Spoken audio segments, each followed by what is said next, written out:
Okay, so we finished the first two assignments, and this is just kind of a review of your work overall. I tried to give individual comments, especially in the first chapter on the lost cause. The next one on Eugene Debs, not so much. But these are general things that I saw throughout the class. First of all, please, no attachments. I have hundreds of things to grade every week, and even though it may not seem like a big deal, but if I have to wait 30 seconds for each attachment to open, times that by 100, that's a lot of spinning, a lot of waiting. And so I thought I'd put in the syllabus, no attachment. So please just put it right in there, and it should be good just doing it that way. Except if sometimes I have you watch a film and have you take notes while watching the film and then write a reflective paragraph. If you do that, you can take the notes and then you can take a picture of the notes and put that then with your reflective paragraph, which can be typed out. That's fine, because I think I have you guys do that some later on. The first chapter was reconstruction, and I had you look at the lost cause, and you watched a video about the movie Birth of a Nation, and then it connected it to other things like Gone with the Wind, and then Confederate memorials. There's a Confederate memorial, by the way, in Fort Smith, downtown Fort Smith, Sebastian County Courthouse, in honor of all the Confederate veterans who died for our country, which is pretty crazy because they really didn't. They were committing treason against the country. So that persists even to this day, and we've had kind of a reckoning with that.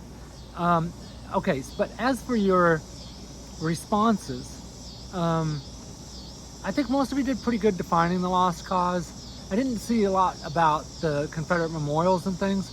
I am getting a lot of work that I suspect is plagiarized, that's being copied. Don't do that, please. A personal reflection should be like, well, here's what I thought, and here's what it made me think of, and you use an example like the Fort Smith. I had one student, was a really good example. She mentioned that her grandmother had like a whole room dedicated to Gone with the Wind, and she reflected on that. That type of answer is going to score really high because I feel like they've gained something from the assignment. So that's what I'm talking about, but also bringing anything from the book that you learned or anything from a resource I share with you, you bring that into your answer, and it shows intellectual growth. It shows you understand and you learned from it. As for the second assignment, most of you did good with that. I was happy. You seemed to listen to the podcast. I think maybe the fact that it was only 25 minutes long or so made it easier, because I know you're busy. So most of you did well. I was pleased with that. Just one note on that.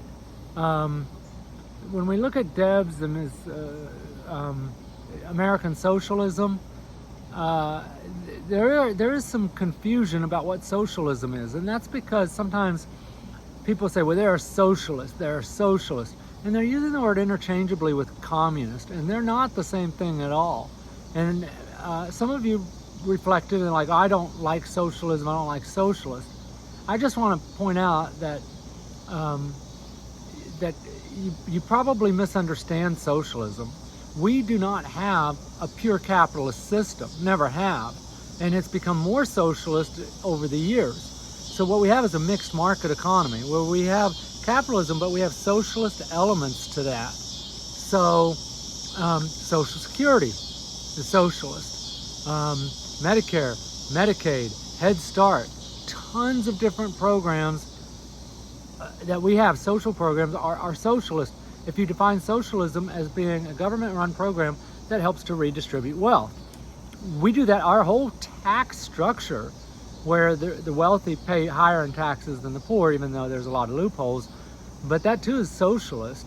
So, but the best example of socialism, the sun's coming back there, the best example of socialism is Carl Albert State College. Any public university, any public high school, any public primary school is socialist, because all the taxpayers are paying into it, yet everyone receives the same benefit. And then some people who don't have children or never attend college, they don't get any personal benefit from it at all. But it allows greater equality of opportunity because the whole society benefits if everyone is educated. And when people go to college and become more productive members of society, then that also benefits all of society, because your tuition only pays for a small portion of what college actually costs. The rest is footed by the taxpayer. So that too is socialist. I had a principal once, and he's like, said, yeah, but I'm a firm believer in capitalism, not socialism. I'm like, you're a high school principal, right? You're principal of a socialist institution, effectively.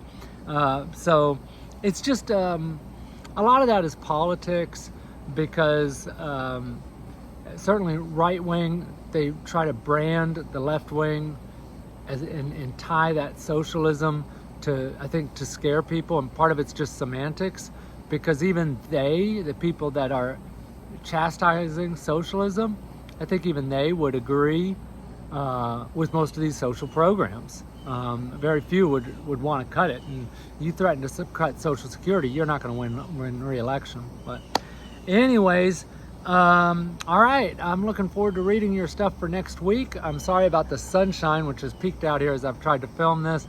I'm filming a lot of stuff this semester, so I'm just filming when and wherever I can to get the information out there, and this is easier than typing out a whole thing.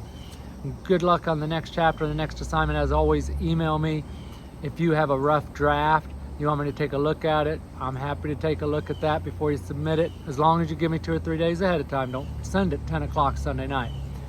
We're off and running. We're off and rolling. I'm not hearing a lot from people, which tells me that things are probably running pretty smoothly for most students, I hope. All right, bye.